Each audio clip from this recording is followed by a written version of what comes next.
محترم حضرات، اللہ جل شانہ نے حضور پاک صلی اللہ علیہ وآلہ وسلم کے جو کام بتلائے ہیں ان میں ایک کام تزکیہ بھی بتلایا ہے، اور تزکیہ وہ چیز ہے جس کے بارے میں اللہ تعالیٰ نے دو جگہ پر فرمایا، قد افلح من زکاہا، یقیناً وہ شخص کامیاب ہو گیا نے اپنے نفس کو پاک کر لیا۔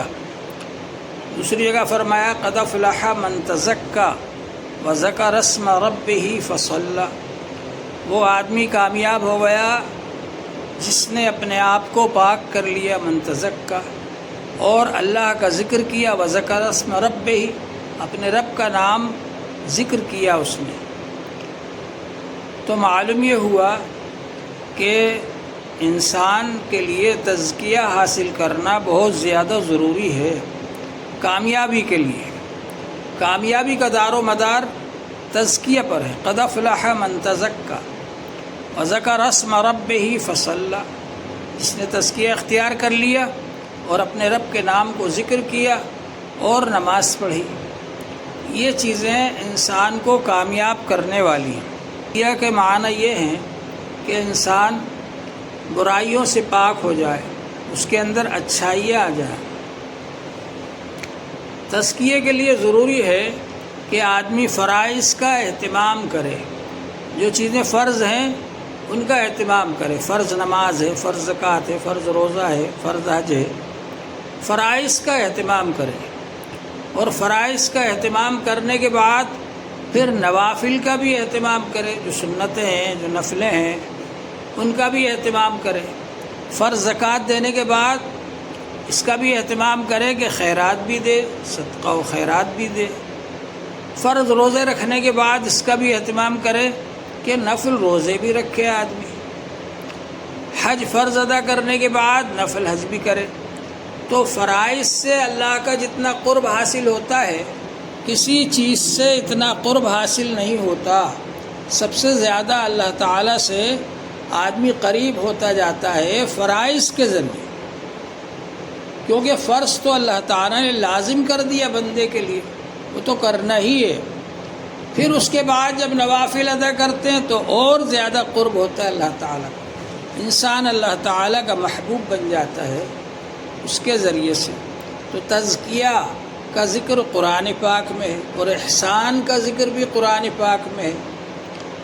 اور اللہ تعالیٰ نے فرمایا ان اللہ لمع المحسنین، اللہ تعالیٰ احسان والوں کے ساتھ، اور ان اللہ مع الذین اتقوا والذین هم محسنون، جو لوگ اللہ سے ڈرنے والے ہیں، تقوی والے ہیں اور احسان والے ہیں، اللہ تعالیٰ ان کے ساتھ ہے۔ تو تقوی اور احسان یہ چیزیں آدمی کو حاصل ہو جائیں، اور اس کے لیے احسان کے دو درجے ہیں۔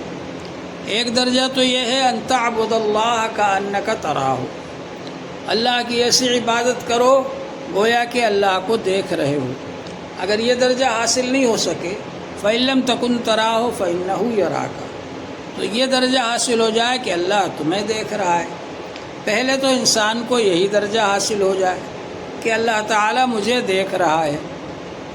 حضرت شیخ الحدیث مولانا زکریا صاحب رحمۃ اللہ علیہ سے ایک صاحب نے پوچھا کہ تصوف کیا ہے، تو انہوں نے فرمایا کہ تصوف الگ سے کوئی چیز نہیں ہے، انما الاعمال بالنیات، تمام اعمال کا دار و مدار نیتوں پر ہے۔ اخلاص سے شروع ہوتا ہے تصوف کا کام، اور اس کا اعلیٰ درجہ یہ ہے کہ آدمی کو احسان کا درجہ حاصل ہو جائے۔ احسان کیا ہے کہ اللہ کی ایسی عبادت کرو گویا کہ اللہ کو دیکھ رہے ہو، اور اگر اللہ تعالیٰ کو نہیں دیکھ رہے تو ایسی عبادت کرو کہ اللہ تمہیں دیکھ رہا ہے۔ یہ ہے مراقبہ۔ مراقبے کا مطلب یہ کہ یہ خیال کرے کہ اللہ مجھے دیکھ رہا ہے، اور مشاہدہ یہ ہے یہ خیال کرے کہ اللہ کو میں دیکھ رہا ہوں۔ تو انسان جب اپنی نیت کو خالص کر کے اللہ کا ذکر کرتا ہے تو اللہ کا ذکر کرتے کرتے کرتے کرتے اس کو مقام مراقبہ حاصل ہو جاتا ہے۔ مراقبہ کے معنی کہ اللہ مجھے دیکھ رہا ہے۔ مخلصین کو اخلاص کے ساتھ جو اللہ کا ذکر کرتے ہیں ان کو مقام مراقبہ حاصل ہو جاتا ہے، پھر ذکر کرتا رہتا ہے تو ذکر کرتے کرتے اس کو مقام مشاہدہ حاصل ہو جاتا ہے کہ میں اللہ تعالیٰ کو دیکھ رہا ہوں، یعنی ہر چیز میں اللہ تعالیٰ کی قدرت نظر آئے انسان کو۔ جتنی بھی چیزیں اللہ کی بنائی ہوئی ہیں، مخلوقات ہیں، ان چیزوں کے اندر اللہ تعالیٰ کی قدرت نظر آئے۔ ظاہر ہے کہ اللہ کو آپ نہیں دیکھ سکتے، لا تدرکہ الابصار، یہ آنکھیں انسان کی اللہ کو نہیں دیکھ سکتی، لیکن یہ ہے کہ آپ اللہ کی بنائی ہوئی مخلوقات کو تو دیکھ سکتے، اور جب انسان اللہ کی بنائی ہوئی مخلوقات کو دیکھے تو اس کو یقین ہو جائے کہ اللہ تعالیٰ ہے، اور اس کی قدرت اور اس کی صناعی اور اس کی کاریگری کا اس کو یقین ہو جائے۔ ظاہر بات ہے کہ یہ میز کس نے بنائی ہم کو نہیں معلوم، لیکن ہم نے اس میز کو دیکھا تو یہ سمجھ لیا کہ اس کو بنانے والا کوئی ہے، اور یہ بھی سمجھ لیا کہ اس کو بنانے والا کتنا ماہر ہے۔ تو انسان نے جب اللہ کی مخلوقات کو دیکھا، زمین کو دیکھا، آسمان کو دیکھا، چاند کو دیکھا، سورج کو دیکھا، تمام چیزوں کو انسان نے دیکھا، دیکھنے کے بعد اس میں غور و فکر کیا تو اس کو سمجھ میں آیا کہ اس کا بنانے والا اللہ تعالیٰ ہے، جس نے بڑی اپنی قدرت کے ساتھ اور صناعی کے ساتھ، اپنی کاریگری کے ساتھ اس کو بنایا ہے، کوئی اور ویسا نہیں بنا سکتا۔ تو انسان کو ان چیزوں کے اندر اللہ کی قدرت نظر آئے گی، اللہ کی کاریگری نظر آئے گی۔ تو بہرحال اللہ تبارک و تعالی کا ذکر کرتے کرتے آدمی کے اندر یہ طاقت پیدا ہو جائے کہ وہ اللہ تبارک و تعالی سے باتیں کرنے لگے، اللہ کو دیکھنے لگے، یہ بہت اعلیٰ درجے کی چیز ہے۔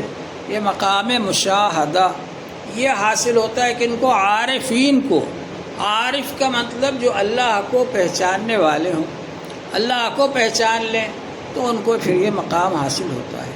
اس کے لیے کیا کرنا پڑتا ہے؟ اس کے لیے ہے نمبر 1 ذکر الہی، اللہ کا ذکر کریں۔ نمبر 2 صحبت شیخ، کہ اپنا جس کو شیخ بنایا ہے اس شیخ کے پاس میں حاضر ہو کر اور ان سے اپنی رائے لیں، مشورہ لیں، اپنے حالات کی اطلاع دیں کہ میرے ایسے حالات ہیں، اب اس میں کیا کرنا چاہیے، اللہ تعالیٰ سے تعلق جوڑنے کے لیے ہم کو کیا کرنا چاہیے۔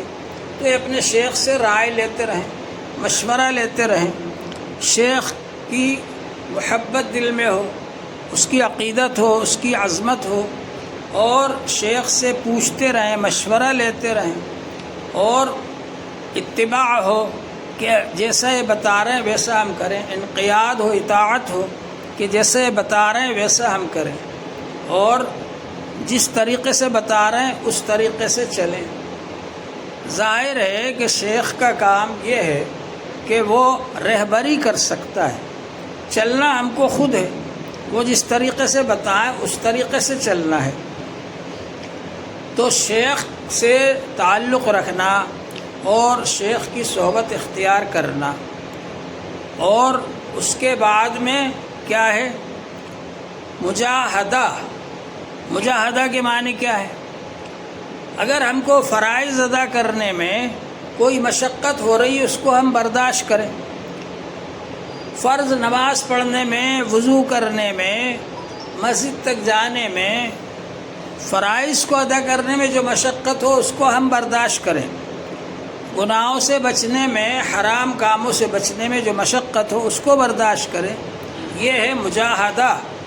والذین جاہدوا فینا لنہدینہم سبلنا، جو ہمارے راستے میں مجاہدہ کریں گے ہم ان کے لیے راستے کھول دیں گے۔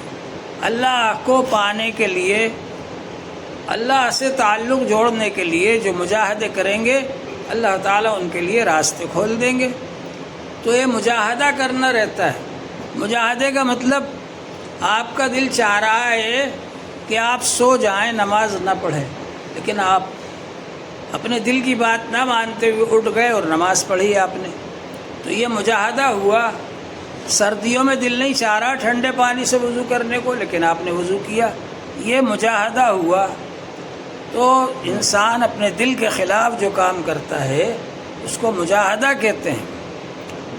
المجاہد من جاہد نفسہ فی طاعت اللہ، مجاہد حقیقت میں وہ ہے جو اپنے نفس سے مقابلہ کرتا ہے اللہ کی اطاعت کرنے کے لیے، اللہ کی فرما برداری کرنے میں اگر اس کا دل رکاوٹ بنے، اس کا نفس رکاوٹ بنے تو وہ اس سے مقابلہ کرتا ہے اور اللہ کی فرما برداری میں لگا رہتا ہے، تو یہ ہے مجاہدہ۔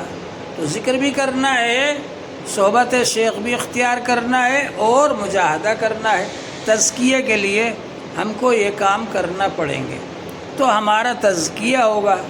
تزکیے میں دو چیزیں ہیں، ایک تو ہماروں کو برائیاں چھوٹ جائیں، ہماری برائیوں سے پاک صاف ہو جائیں، دوسرے ہے تحلیہ۔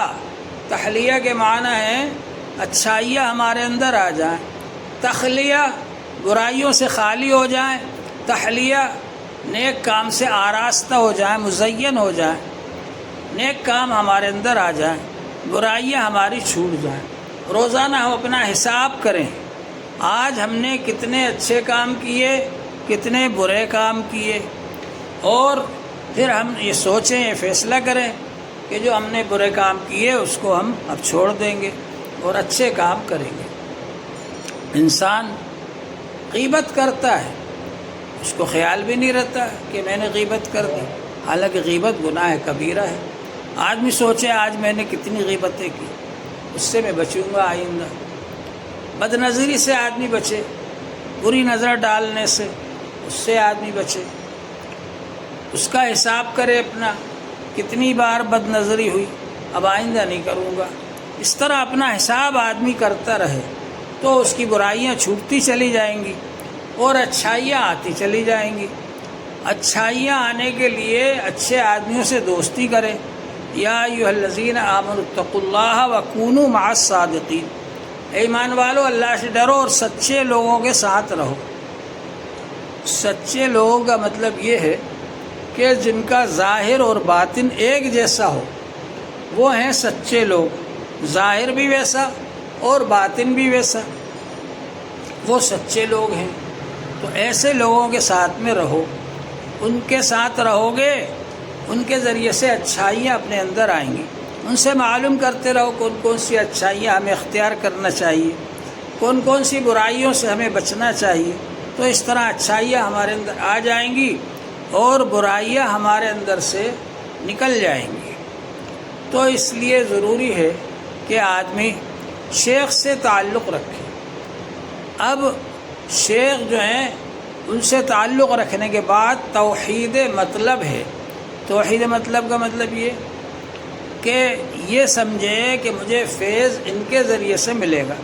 حضرت مولانا رشید احمد صاحب گنگوئی رحمۃ اللہ علیہ نے فرمایا کہ اگر ایک مجلس کے اندر حضرت شیخ عبد القادر جیلانی رحمۃ اللہ علیہ بھی ہوں، حضرت خواجہ معین الدین اجمیری رحمۃ اللہ علیہ بھی ہوں، بڑے بڑے اولیاء کرام سب ہوں، اور اس مجلس میں حضرت حاجی امداد اللہ صاحب مہاجر مکی بھی ہوں، تو ہم تو حاجی امداد اللہ صاحب مہاجر مکی کے پاس بیٹھیں گے اور ان سے استفادہ کریں گے، اور ان بڑے بڑے بزرگوں کے پاس ہم نہیں بیٹھیں گے۔ ہاں، حاجی امداد اللہ صاحب مہاجر مکی کے وہ بڑے ہیں، وہ ان سے استفادہ کریں، وہ ان سے فیض حاصل کریں۔ ہم کو جو فیض ملے گا وہ حاجی امداد اللہ صاحب مہاجر مکی سے ملے گا۔ تو یہ ہمارے اندر طلب ہونا چاہیے، اور طلب ہونے کے ساتھ اپنے شیخ سے جڑے رہنا چاہیے۔ طلب ہوتی ہے تو بچے کو بھی ماں دودھ پلاتی ہے۔ بچہ جب روتا ہے، ہاتھ پیر ہلاتا ہے، پاؤں رگڑتا ہے زمین پر، روتا ہے، تو ماں اس کو دودھ پلاتی ہے۔ اسی طرح سے ہمارے اندر طلب ہو، کوشش ہو کہ ہم کو فیض حاصل ہو جائے، ہم کو اپنے شیخ سے معلومات حاصل کرنا ہے، دینی علم حاصل کرنا ہے۔ جس طرح سے ماں باپ کے ذریعے سے بچے کی پرورش ہوتی ہے، جس طرح سے استاذ کے ذریعے طالب علم کو علم سکھایا جاتا ہے، اسی طرح شیخ کے ذریعے سے فیض ملتا ہے، اور یہ فیض اس وقت ملتا ہے جب کہ انسان کے اندر طلب ہوتی ہے۔